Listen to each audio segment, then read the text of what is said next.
Assalamualaikum warahmatullahi wabarakatuh.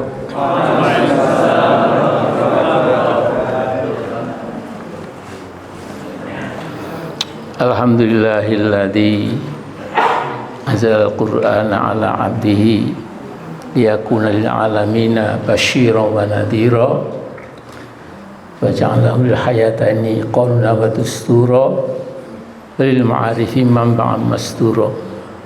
Asyhadu an la ilaha illallah wa la syarika lahu wa asyhadu anna Muhammadan abduhu wa rasuluh. Allahumma shalli wa sallim wa barik ala sayyidina Muhammad wa alihi washabihi ajmain. Amma ba'd. Jadi saya akan menyampaikan pengajian iftitah ini ya, tidak lama. Jadi saya akan mengikuti tadi Pak Profesor Khairil Anwar. Jadi ya sekedar cerita-cerita masa lalu ya. Kemudian kita ambil ibrah pelajaran itu untuk kemudian kita proyeksikan niatan kita, perjuangan kita itu ke masa depan ya. Jadi wa tandur nafsu ma qaddamat lighad. Nah, jadi ada sedikit koreksi kecil-kecilan ya, yang diberikan oleh Pak Nasir, Ketua Dewan Dakwah waktu itu, adalah ini biaya pembangunan Masjid Abu Bakar As-Siddiq ini. Kalau tanahnya itu dari almarhum Bapak Haji Mulyoto Joyomartono. Nah, jadi saya dulu dengan almarhum Pak Dr. Watik Pratiknyo itu ke Jakarta, sowan ke Pak Nasir, meminta biaya untuk membuat masjid buat mahasiswa di Yogyakarta. Kemudian Pak Nasir mengatakan, sudah punya tanah belum? Belum Pak, belum punya tanah. Nah, kalau gitu amin, kamu kompres dulu ya, pakai air yang dingin. Wong belum punya tanah kok membuat masjid ya. Jadi dianggap menghayal ya. Nah, kemudian dengan izin Allah, saya tahun 80-an itu dipanggil oleh Pak Mulyoto Joyomartono, waktu itu direktur Bank Eksim ya. Ayahandanya itu Mulyadi Joyomartono, itu ketua PWM Muhammadiyah Jawa Tengah ya. Nah, kemudian ketika saya pulang dari Chicago, dari luar negeri itu, saya mulai memberikan pengajian-pengajian di perbankan ya. Sehingga banyak sekali direktur-direktur dirut-dirut bank itu yang kemudian kenal dengan saya. Tetapi yang terutama klub yang saya ceramahkan dengan keinginan Pak Mulyoto itu ya tadi, beliau direktur Bank Eksim, sehingga saya dipanggil oleh Pak Mulyoto ke rumah beliau di Kebayoran Baru. Tetapi sebelum itu dia tanya, apa Mas Amir Rais sudah punya enggak bank account di bank? Belum punya Pak, uang saya enggak banyak, jadi saya enggak perlu saya simpan di bank itu. Ya sudah, kalau begitu berapapun dibuka bank kemudian saya buka rekening bank di Gajah Mada ya, BRI Gajah Mada kalau tidak salah ya. Kemudian ketika hari H saya ketemu beliau, ternyata beliau juga memanggil Ustadz Miftah Farid itu dosen agama di ITB. Nah kemudian kita waktu dua orang muda ini dipanggil Pak Mulyoto, setelah diajak makan pagi, kemudian diberi bungkusan seperti roti tawar itu ya. Saya kira roti, ternyata itu uang.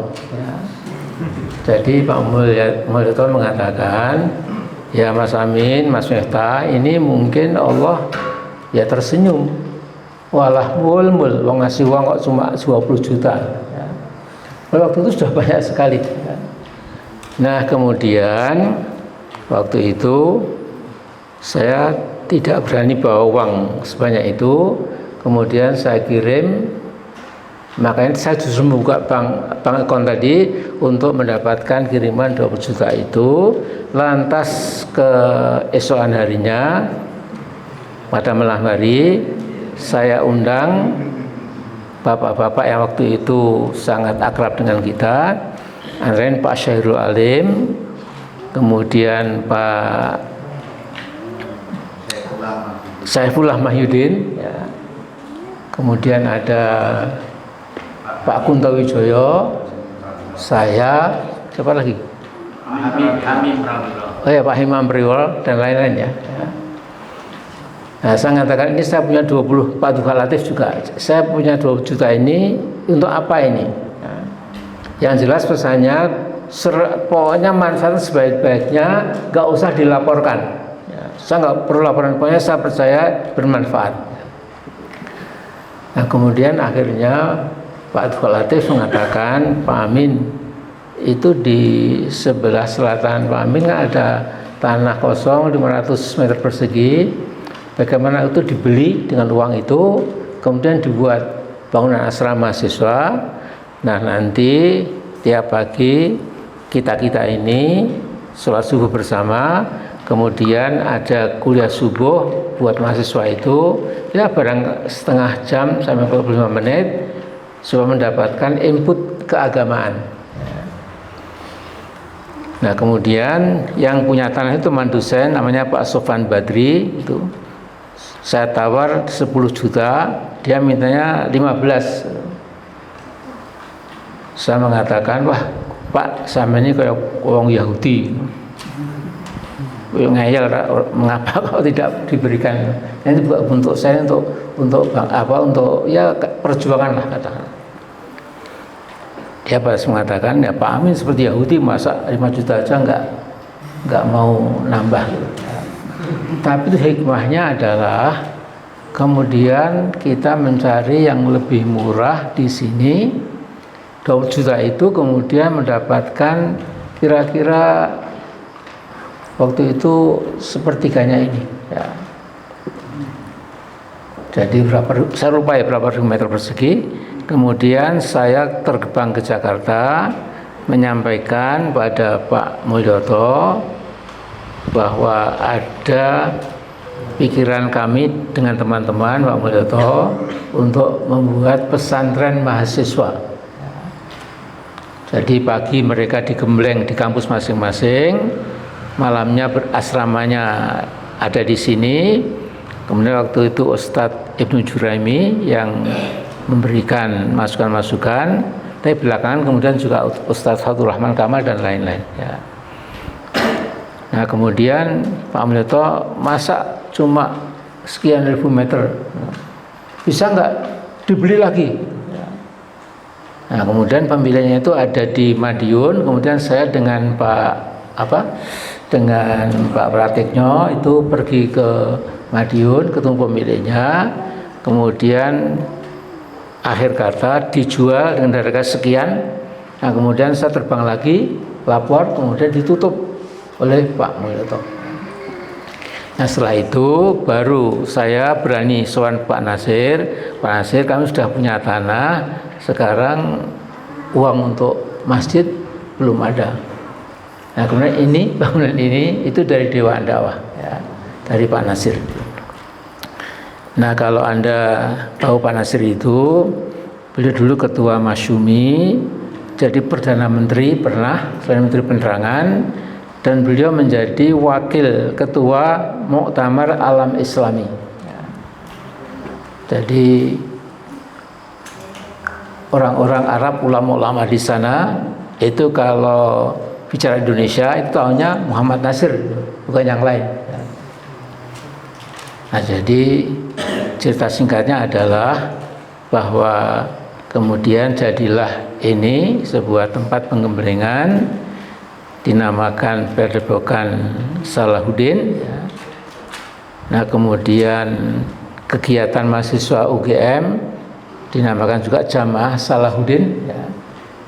Jadi seolah-olah yang mengendalikan Jamaah Salahuddin di kampus itu ya dari sini.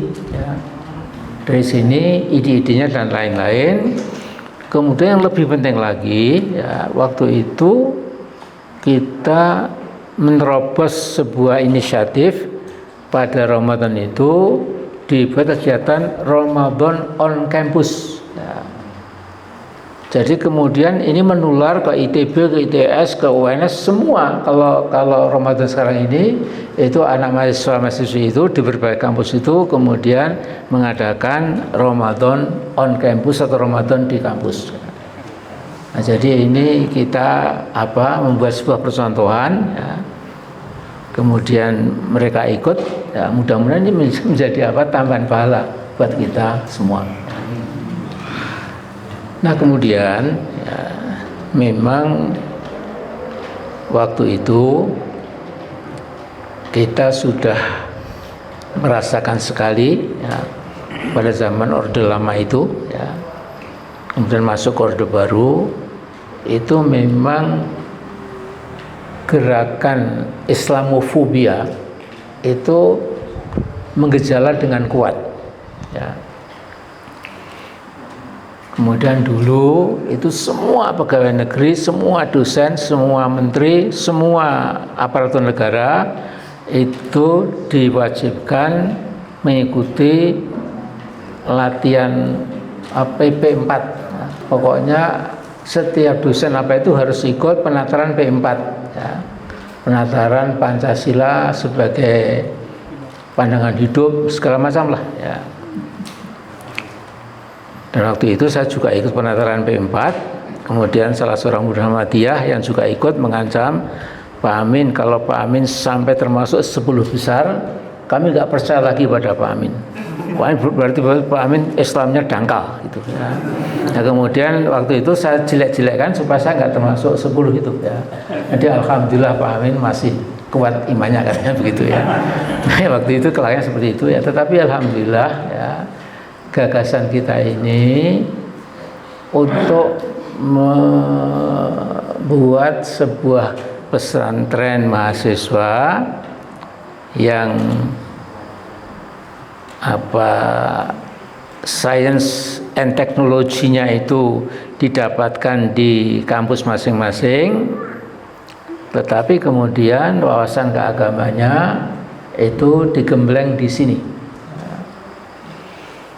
Saya ingat sekali ketika berdiri tahun pertama itu Pak Ibnu Juraimi, Suprapto Juraimi itu sambil sedikit berlinang air matanya itu mengatakan, Pak Amin yang seperti ini saya impikan sejak dulu. Ada tempat khusus untuk anak-anak muda kita, kaum terpelajar, kemudian kita gembleng 10 hari terakhir di bulan Ramadan. Mudah-mudahan ketika mereka pulang lantas masih terngiang-ngiang diajak sholat yang berpanjang-panjang ya. Waktu itu sholatnya itu kadang-kadang sujudnya sampai 3 menit atau 4 menit ya. Kadang ada yang ngantuk kemudian Pak geludak gitu ya. Masih ngantuk juga. Tapi itu gemblengannya Pak Juraimi itu ya. Jadi sangat kuat akidahnya ya. Nah, kemudian tadi katakan Pak Profesor Khalil Anwar, alumninya itu sudah banyak ya yang jadi petinggi-petinggi di pemerintahan maupun mungkin di perusahaan swasta dan lain-lain. Nah, cuma ini kritik saya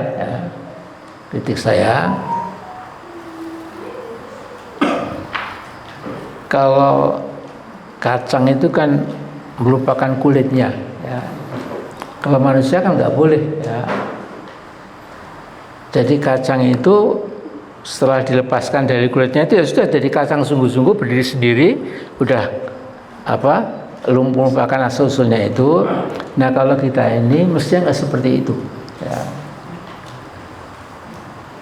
Saya dulu, ya, itu walaupun saya bukan ulama seperti Pak Fatur Rahman, Pak kita itu, ya, tapi saya dengan pengalaman di Amerika, 1 tahun di Qahiroh, mendengarkan ceramah-ceramah Yusuf Qaradawi dan lain-lain, ya. Kemudian saya itu melihat ada sesuatu yang salah di dalam aturan zakat konvensional itu, ya.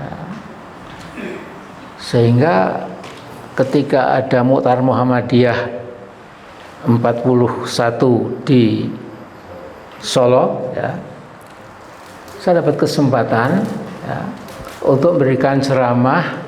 Sifatnya itu fakultatif, boleh mendengarkan, boleh tidak ada acara resmi di mana di dalam acara muktamar.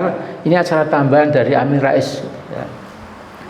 Nah kemudian sewaktu itu mengatakan alangkah bagusnya kalau kaum profesional di Indonesia itu bayar zakatnya itu bukan 2,5% yang sudah standar itu, ya, walaupun lain lagi untuk zakat tijarah, zakat siroah dan lain-lain, ya.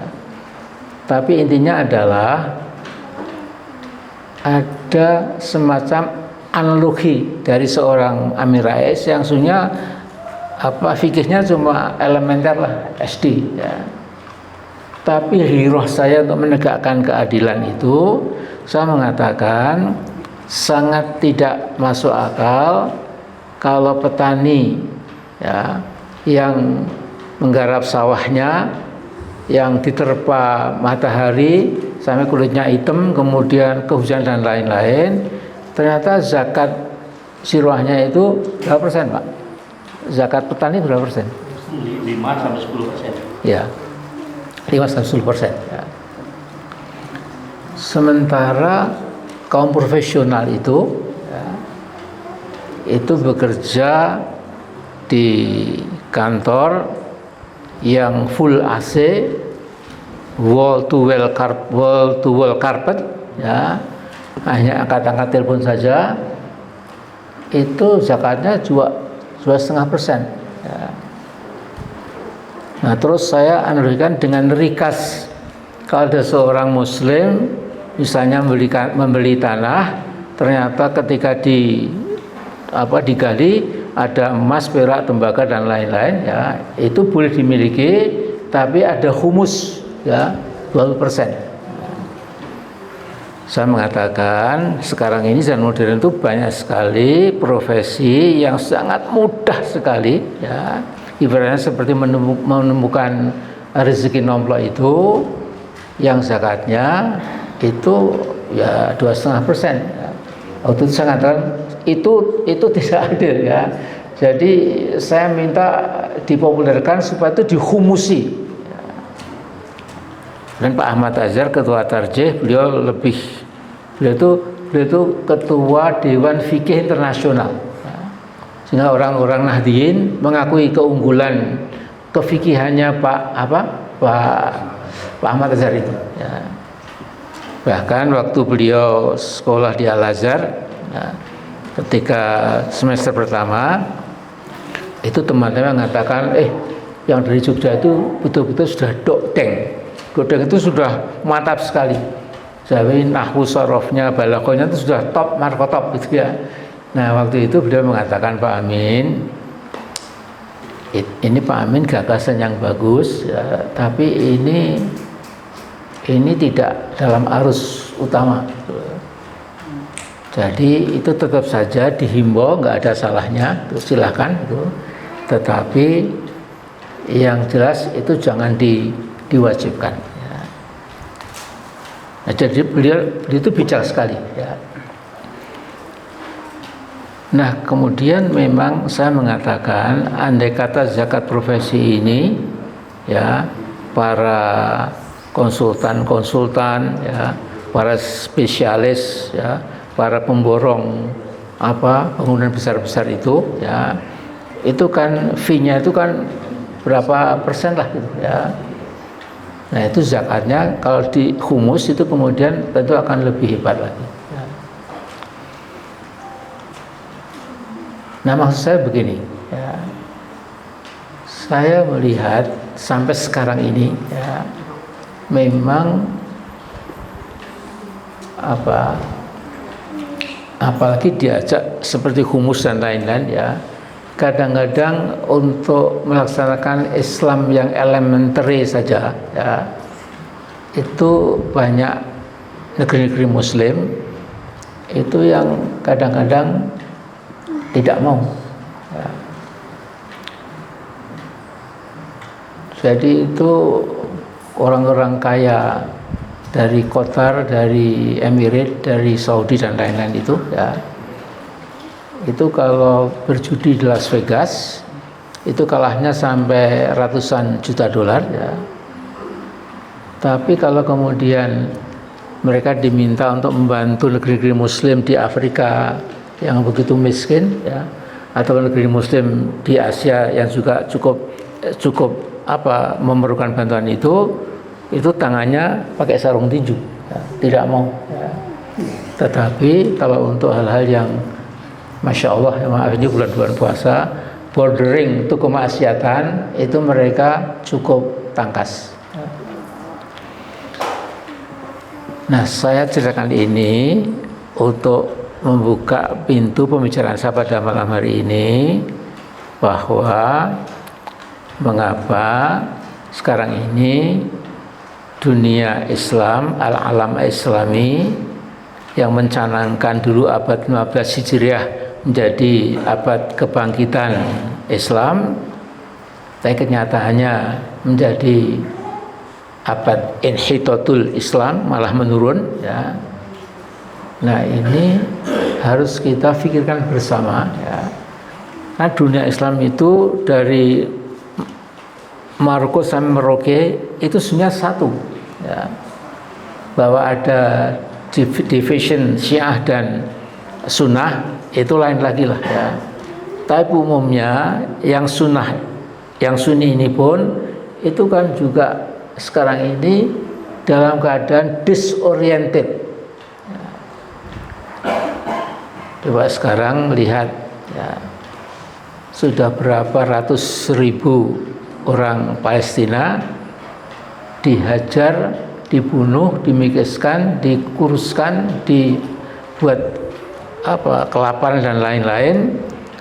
Puluhan ribu rumah sudah hancur luluh berantakan, ada anak kecil, bayi, orang tua, ada ratusan ribu yang meninggal ya. Tapi lihat ya, bagaimana negeri-negeri Muslim itu menyikapi sebuah betul-betul penindasan genosida ya, betul-betul bahkan ethnic cleansing, dibersihkan orang Palestina dari pendudukan dari Israel itu ya. Bahkan saya baca itu OIC, Organization of Islamic Conference, itu cuma minta kepada Sekjen PBB supaya campur tangan menghentikan, cuma begitu ya. Memang simbolik ya, mereka mengirim beberapa ton bantuan makan dan lain-lain ya. Tapi itu pun juga ketika diblokir oleh Israel, mereka juga lantas nggak berbuat apa-apa ya. Nah, jadi ini saya ambil satu contoh ini, bahwa keadaan dunia Islam sekarang ini memang ya dalam keadaan yang tidak bagus lah ya. Indonesia ini kebetulan sebuah negeri Muslim terbesar ya, di muka bumi ya. Tapi kita tahu ya, bahwa umat Islam di Indonesia ini juga mengalami mengalami sedikit penggembosan, ya. Kemudian sering dikriminalisasi, demonisasi, ya. Kemudian itu kita rasakan, ya, terutama pada masa Jokowi, ya. Itu memang menurut saya Jokowi itu presiden Indonesia yang paling buruk, ya. Karena pekerjaan dia itu memecah bangsa, ya, jadi dua. Ini konco-koncoku dan itu musuh-musuhku, ya. Nah, kemudian gejala Islamofobia dari Jokowi ini itu memanifestasikan dirinya di dalam beberapa usaha supaya umat Islam itu dimarginalisasikan. Dan kalau anak-anakku, ya, itu belajar sedikit mengenai ilmu politik, ya, maka negeri kita ini itu bukan lagi demokrasi, ya. Ini sebuah oligarki, ya, di mana bandit-bandit politik, bandit-bandit ekonomi itu yang mengkontrol, ya, jalannya politik dan perekonomian negeri kita ini. Jadi umat Islam itu betul-betul terpinggirkan, ya. Arus utama, ya, yang mengarahkan segala macam kebijakan yang tidak bijak, ya, kebijakan yang ngawur itu, ya, kemudian melambungkan orang-orang tertentu menjadi penguasa negeri ini, sementara Sutonoyo rakyat kecil itu dianggap, ya, hanya robot-robot saja, dibentukkan waktu pemilu, setelah itu kemudian dikucilkan,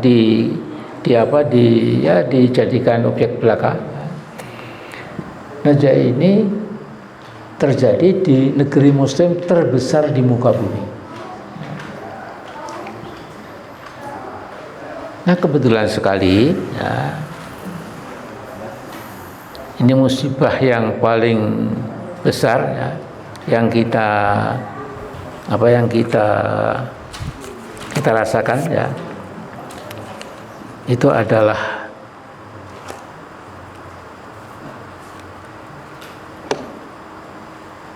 ini tafarruq, ya, perpecahan, ya, di kalangan umat Islam Indonesia, ya. Kadang-kadang sambil agak emosi kalau ingat masalah ini, ya. Jadi saya belum lama ini bertemu dengan Pak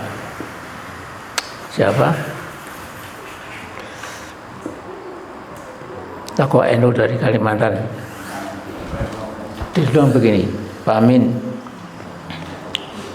sekarang keadaan umat Islam Indonesia sekarang ini jauh lebih sulit dibandingkan waktu kita dulu tahun 80-an itu ikut mengatur negeri ini.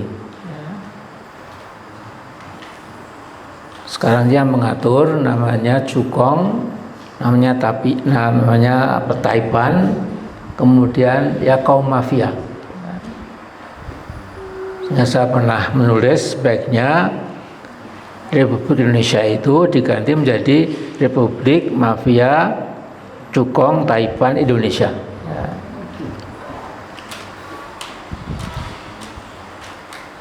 Dan di dalam proses ini kita tahu bahwa sumber daya alam kita itu bukan lagi untuk bangsa sendiri, ya.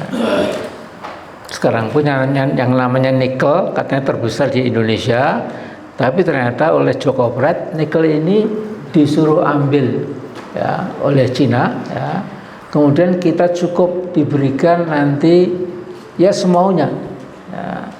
Smelternya juga tidak di Indonesia tapi dibawa semua ke China, ke daratan sana, ya. Nah, jadi ini menurut saya satu kegiatan kasat mata, ya, yang kemudian kalau terus-menerus seperti itu, saya yakin mudah-mudahan tidak, naudzubillah min dzalik ya, negeri kita ini bisa saja kemudian menjadi ya negeri tinggal nama, masih berdaulat tapi hanya namanya berdaulat ya, tapi isinya sudah bukan untuk bangsa lagi, dan seterusnya lah. Anda bisa baca di internet banyak sekali artikel dalam bahasa Indonesia, bahasa Inggris ya, yang menulis tentang hal ini ya.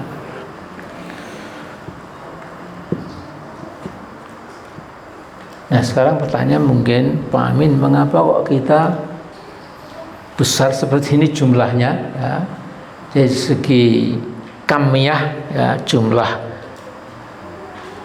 kuantitinya itu kita mayoritas ya, tapi kaifiyahnya itu, kualitinya itu kita hanya di pinggir-pinggir ya. Nah kalau dalam hadis agak panjang itu, bukan Bukhari Muslim tapi riwayat Abu Dawud dan Baihaqi ya, itu ada hadis yang bunyi, mudah-mudahan saya nggak salah, yushaku antada alaikumul umamu kama tada'al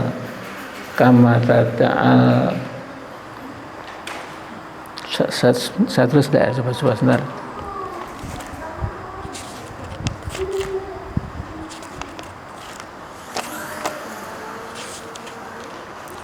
Jadi dikhawatirkan satu ketika, kata Nabi, umat-umat yang banyak itu akan mengerumuni kamu semua seperti tada'al akalatu ila qis'atiha, seperti para pelahap yang mengurumuni bahan makanan itu ya, pestanya itu ya. Nah kemudian sahabat bertanya, wa min qillatin nahnu yauma idzin ya Rasul, apakah karena jumlah kita itu kecil ya? Nabi bersabda, bal antum yauma idzin katsir, kamu justru banyak sekali ya. Walakinakum ka kusaun ka ughaitis saili ya, kamu seperti buih ya di waktu banjir itu ya. Kemudian kamu gak ada bobotnya ya. Lantas Allah akan berkenan mencabut mahabbah, rasa takut dari hati musuh-musuhmu itu, tapi kemudian Allah akan menanamkan di hatimu itu sebuah penyakit namanya al-wahnu ya. Kita tahu wahnu itu adalah hubbud dunya wa karahiyatul maut, jadi cinta dunia dan takut mati. Nah saya melihat ya, sesungguhnya mengapa dari waktu ke waktu posisi umat Islam itu memang mengalami degradasi yang konsisten terus saja ya. Malah ada istilahnya itu racing to the bottom, jadi berlomba-lomba mencebur sampai ke dasar jurang ya. Mengapa? Karena ini spirit fighting jihad ya di kalangan umat Islam itu, juga para ulamanya, para intelektualnya itu memang tidak nampak. Saya punya sebuah formula ya, Islam direduksi jihadnya itu menjadi Islam yang rutin ya, routinized Islam ya, Islam yang tidak ada gairah, tidak ada kegiatan, tidak ada spirit untuk bergerak, berjuang mengubah keadaan ya. Dan itu memang sangat berbahaya ya. Padahal kalau kita lihat di At-Taubah 111 itu, Allah berfirman, Innallaha ashtara minal mu'minina anfusahum wa amwalahum bi anna lahumul jannah yuqatiluna fi sabilillah fayaqtuluna wa yuqtalun wa'dan 'alaihi haqqan fit Taurati wal Injili wal Qur'an wa man awfa bi'ahdihi minallah fastabshiru bi'amul ladzi bay'atum bihi wa dzalika huwal fawzul 'adzim. Jadi sesungguhnya Allah telah membeli kamu semua, melakukan transaksi jual beli, ya, yaitu kamu jual anfusakum wa ambalakum, ya, kamu jual nyawamu dan harta bendamu itu. Kemudian kamu berjuang jihad fisabilillah, ada kalanya kamu menang, ada kalanya kamu kalah, ya. Tetapi itu wa'dan 'alaihi haqqan, itu adalah janji Allah yang pasti benar, tertera dalam kitab Taurat, kitab Injil, kitab Al-Quran. Kemudian apa ada yang lebih menuntut janji daripada janji Allah, ya. Karena itu berbahagialah kamu, ya, dengan transaksi itu, dan itu adalah sebuah al-fawz al-adim, sebuah kemenangan yang sangat besar, ya. Kemudian at-taibunal abidunal hamidunal saihunal rosi astaibunal abidunal hamidunal saihunal rokiunal sajidunal amirul bil ma'ruf wa nahyun 'anil munkar wal hafizuna lihududillah wa basyiril mu'minin. Nah, jadi perwatakan dari orang yang bermujahadah itu selalu at-taibun, mencari pertobatan dari Allah, ya. Kemudian al-abidun, dimanapun menyembah Allah, beribadah, ya. Kemudian wal-hamidun, selalu bertahmid kepada Allah juga, ya. Kemudian wasaihun, ya, kita berjalan di punggung bumi ini. Kadang-kadang kita pergi ke luar kota, kadang-kadang ke luar negeri, ya. Tapi umumnya kemanapun kita berada, kita mengusung, ya, jihad fisabilillah itu, ya. Nah, kemudian tetap berrukuk, tetap sujud, amar ma'ruf nahi mungkar, dan memegang batas-batas agama. Karena itu mereka itu orang-orang yang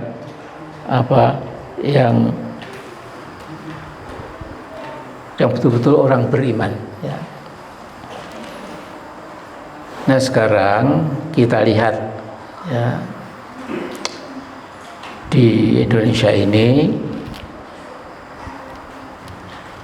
kalau ulama usuk, ya, mungkin tidak ada lah, insya Allah, ya. Ulama yang busuk itu tidak ada, ya. Yang ada adalah menurut saya itu ulama al-irtiyab, ya. Ulama yang selalu ragu-ragu, ya. Jadi membedakan antara hak dan batil, antara yang adil dan zalim, al-zalim, ya, itu umumnya itu lantas menjadi nggak jelas, ya. Tapi kalau dibuka, intinya adalah mengapa nggak jelas? Karena ada kepentingan dunia yang bersemayam di dalam hati tadi, ulama irtiyab tadi, ya. Nah, ini kita harus tahu bahwa penguasa negeri ini itu paham sekali, ya.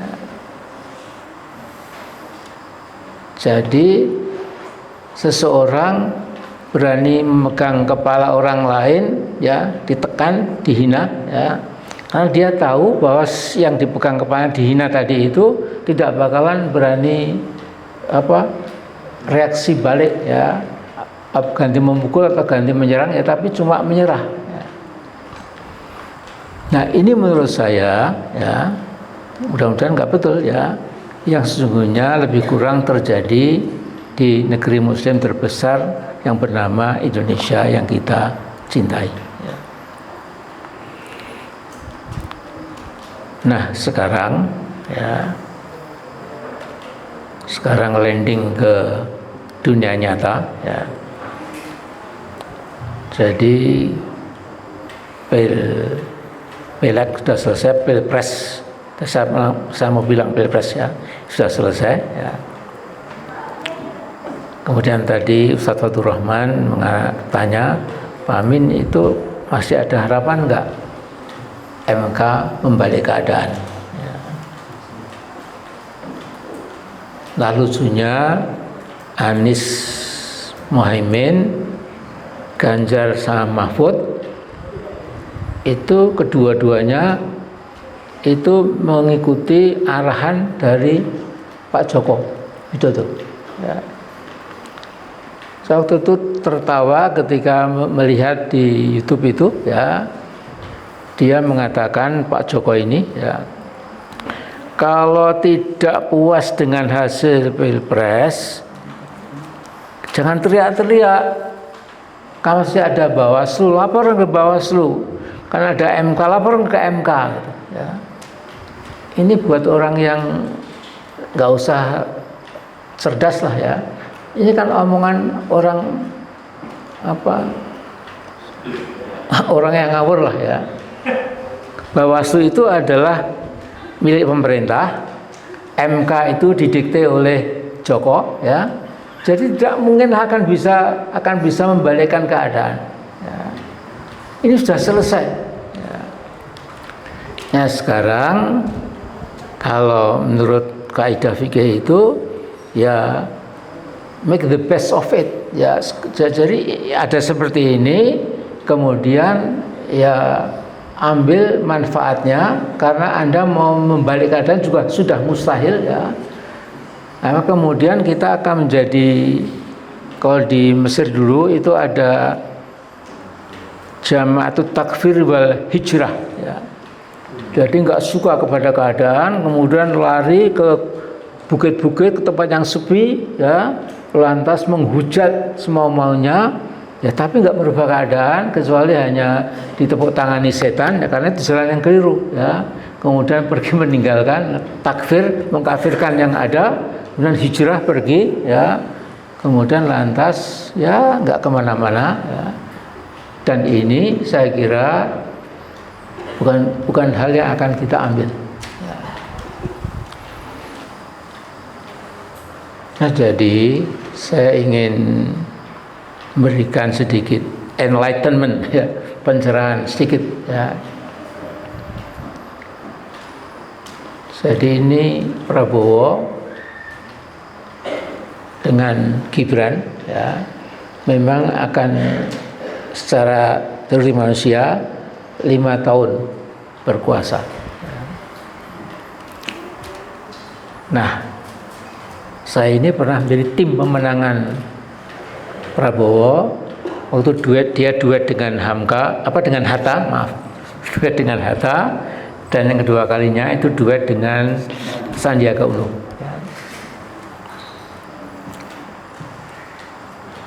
Nah kebetulan persahabatan saya dengan Prabowo ini sudah sejak dulu zaman reformasi ya.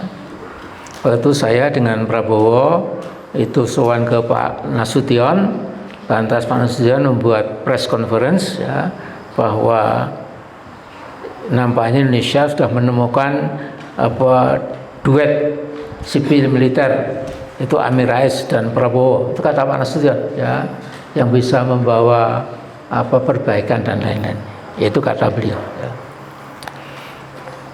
Tapi Prabowo ini memang sesungguhnya dengan saya sudah membangun persahabatan ya.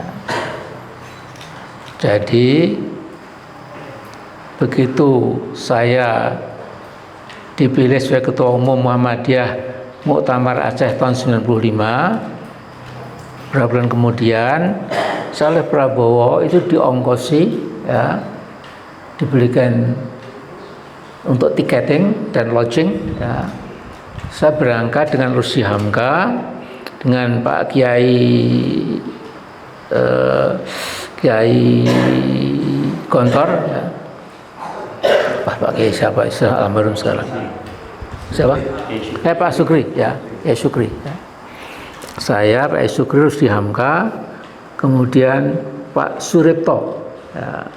Suripto itu PKS ya, pernah menjadi sekjen, menjadi sekjen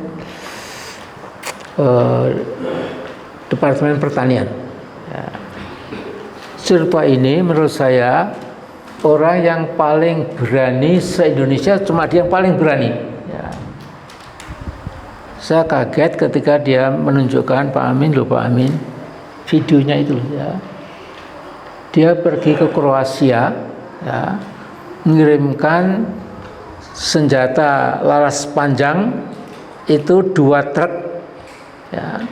Kemudian di atasnya itu ada gandum, ada bahan makanan, tapi yang separuhnya itu adalah senjata laras panjang. Ya. Sehingga mereka mengatakan Pak Amin itu 10 km itu rasanya 2 hari. Karena ingin cepat sampai supaya tidak digeledah oleh orang-orang Kroasia itu yang anti Bosnia. Ya. Nah kemudian tiap kali dibuka ya dia sumum bukmun, sumum bukmun. Ya. Jadi ini anjing-anjing Kroasia supaya tidak menggigit, begitu mungkin ya.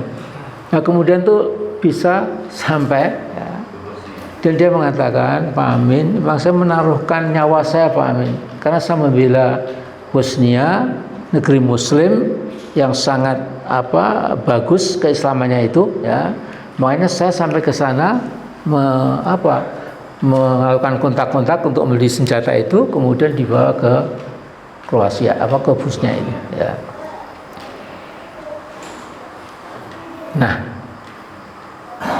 Nah saya dengan Pak Suryapto ini oleh Prabowo dikirim ke Cina. Ya. Maksudnya itu ke Cina, bukan ke Beijing atau ke Shanghai atau ke Shenzhen, tapi dikirim ke Xinjiang. Xinjiang itu adalah 90% Cina beragama Islam. Ya. Tapi dia bukan suku Han, dia suku Xinjiang. Ya. Jadi Cina itu betul-betul Cina, cuma dia Muslim. Nah saya ke sana itu kemudian dibawa ke masjid yang sudah 850 tahun, yang dulu dibangun oleh orang-orang dari Saudi yang jadi pedagang itu pergi ke Cina. Ya. Makanya Nabi kan utubul anima walau bisin, ya kalau nggak salah begitu ya. Nah waktu itu Cina sudah agak maju juga ya. Nah tapi intinya adalah ya bahwa di Xinjiang itu kaum muslimin waktu itu belum dihancurkan seperti yang sekarang ini. Ya. Nah sekarang ini itu the whole Xinjiang itu penduduknya 15 juta, yang 5 juta itu diletakkan di sebuah tawanan, ya. Itu katanya untuk melatih orang-orang Xinjiang untuk pandai melayani mesin-mesin industri itu ya. Dan terjadi adalah pembunuhan, pemerkosaan dan lain-lain ya. Nah kemudian masjid-masjid di Xinjiang itu, masjid-masjid Muslim itu udah diruntuhkan. Kemudian dari situ masjid-masjid yang diruntuhkan itu kemudian dijadikan tempat pembuangan human dirt, yaitu kotoran manusia. Dari hotel-hotel yang dibangun semua diarahkan untuk menghina orang Islam. Jadi bekas masjid itu dijadikan tempat limbah pembuangan kotoran manusia dari hotel-hotel yang tinggi-tinggi yang dibuat oleh Xi Jinping. Ya. Nah, Islamofobia itu sekarang sudah menjadi industri. Lah industri Islamofobia itu memang yang paling ganas itu di Eropa dan Amerika, dibiayai ratusan juta dolar per tahun ya. Tapi seganas-ganas Islamofobia di Eropa dan di Amerika itu lebih ganas lagi, biadab lagi adalah anti-Islamnya orang-orang komunis sekarang ini ya di daratan Cina itu. Ya. Nah, di negeri kita ini lurah kita yang namanya Joko itu berbelajarnya itu ke sana. Ya. Jadi kalau Anda tahu ada tol laut, ya itu kan Joko sering mengatakan tol laut, tol laut. Tapi tol laut itu ternyata itu konsep Cina. Ya. Jadi ini Joko sudah lama dipantau oleh sana, Wali Kota Solo. Jadi sebelum bahkan jadi gubernur sudah pernah diajak ke Beijing, kemudian dikasih apa? Kasih apa petuah-petuah suruh ngomong tol laut dan lain-lain. Ya. Joko ini kan lulusan kehutanan, ya. Tapi kok jadi mahir sekali ngomong tentang apa kemaritiman, ya. Ternyata itu apa oleh kakak asuhnya itu memang sudah diarahkan ke sana. Ya. Tapi yang sekarang ini sekarang ini 20 Oktober nanti Joko sudah selesai, sudah bubar-bar, ya, nggak ada lagi giginya. Ya. Jadi perjuangan Islam ini itu akan terus saja. Ya. Jadi ada kalanya berjalan mulus, ada kalanya bahkan setback, ya, tapi terus saja. Ya. Sehingga Bung Karno dulu itu punya kata-kata yang sangat bagus, ya. For a fighting nation, there is no journey's end. Ya. Untuk bangsa yang berjuang tidak ada stasiun terakhir, jadi terus saja. Ya. Juga kata Pak Nasir, ya, yang lainnya perjuangan itu tidak ada ujung akhirnya, terus saja pokoknya. Jadi kadang-kadang berhenti, kadang-kadang jatuh, tegak kembali, terus saja. Nah kemudian Pak Nasir mengatakan bahwa dalam berjuang yang panjang itu jangan kita menghina atau mengejek teman-teman seperjuangan yang kakinya itu lemah, ya. Jadi kita menuju tujuan 100 km, teman kita baru 10 km sudah nggak kuat, saya kembali, ya udah silakan, nggak kembali, mau kembali. Ada tengah jalan sudah tinggal separuh, kemudian ya sudah payah, minta berhenti, ya nggak apa-apa, terus saja, ya. Tapi terus saja, ya. Nanti Allah akan memberikan kemenangan, ya. Jadi dalam Al-Baqarah itu ada kata-kata ketika itu yang mata Nasrullah itu, mata Nasrullah itu qarib, mata Nasrullah. Pembukaannya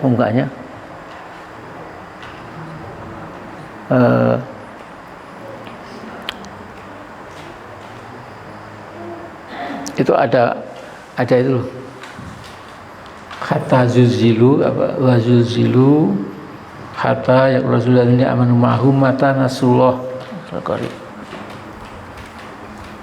Aduh, 220 berapa? 222 berapa itu? Jadi di dalam surat Al-Baqarah itu ada dikatakan, ya, apa benar? Am hasibtum an tadkhulul jannah. Ya. Am hasibtum an tadkhulul jannah walamma ya'tikum mathalul ladzina khalu min qablikum masadhumul ba'sa wa dharra wa zulzilu hatta. Jadi apakah kamu orang beriman itu berpikir bisa masuk surga dengan mudah, ya, sementara pengalaman kaum sebelummu belum kau alami, ya. Lalu mendapatkan baksa, ya, hardship setelah hidup, ya, wadoro, mungkin ada peperangan, ya, kemudian hatta zulzilu, ya, kemudian zulzilu, kemudian zilzal, jadi kegoncangan jiwa. Demikian beratnya perjuangan itu, ya. Sampai-sampai Nabi itu yang sempurna itu dengan ucapannya mengatakan mata nasrullah, ya Allah kapan pertolonganmu? Allah menjawab ala inna nasrullahi qarib, ketahuilah pertolonganku sudah dekat.